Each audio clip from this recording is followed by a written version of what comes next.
So I want to talk about arugula.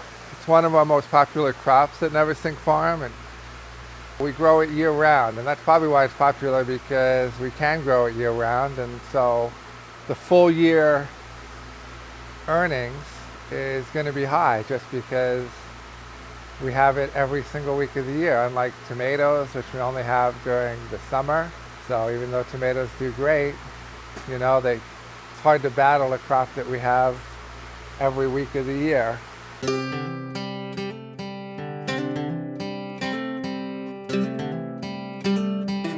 This crop right now was planted last October. It was seeded, and you get a lot of cuttings of it through the winter, and now we're in February and it's just starting to bolt. So it'll be the last cutting. We'll end up cutting it pretty high. It's for farmers market, not restaurants, so it's perfectly fine quality to do that with, and it just keeps producing. But I wanted to go from seeding to harvest to sales on arugula. I always do it with a 4-row pinpoint seeder, and I like doing 6 rows on a bed. You can do 12. 12 works really nicely as well, and these are 30-inch beds, and 30 inches is pretty standard. I like 6 because I like to do very tight rows and loose beds, meaning I want to have space in between the crops so that they can get light, they can get air. I just find they get a better quality crop. I find that it grows faster. But I do 12 as well on arugula. For some other baby greens, I don't bring it up to 12. For something like spinach or lettuce.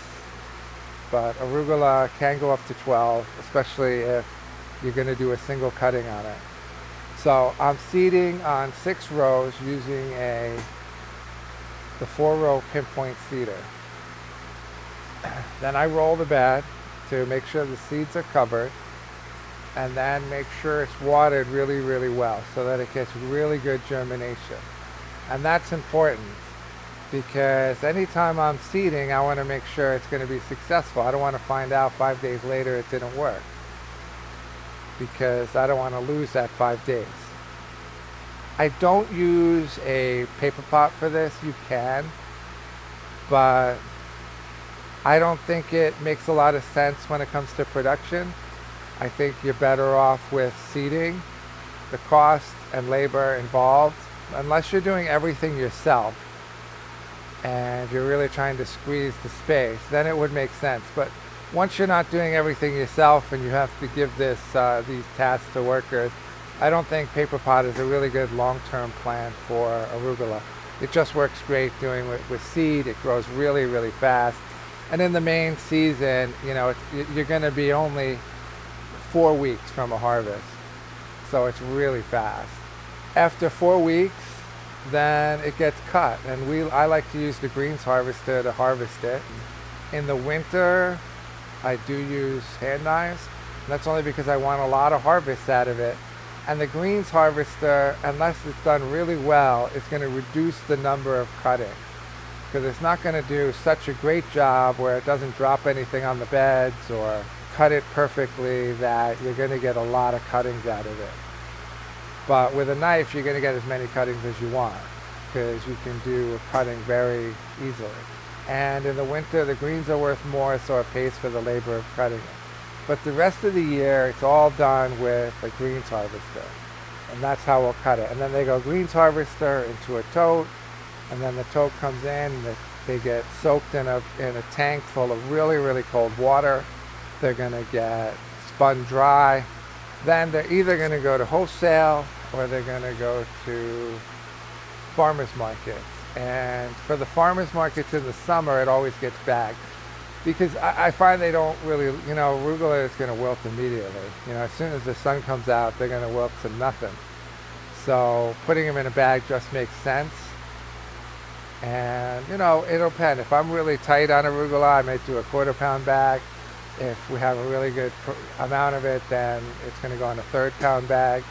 In the winter, it's going to go into a tub and people, it's going to be choose your own, right? So they just, bag it themselves.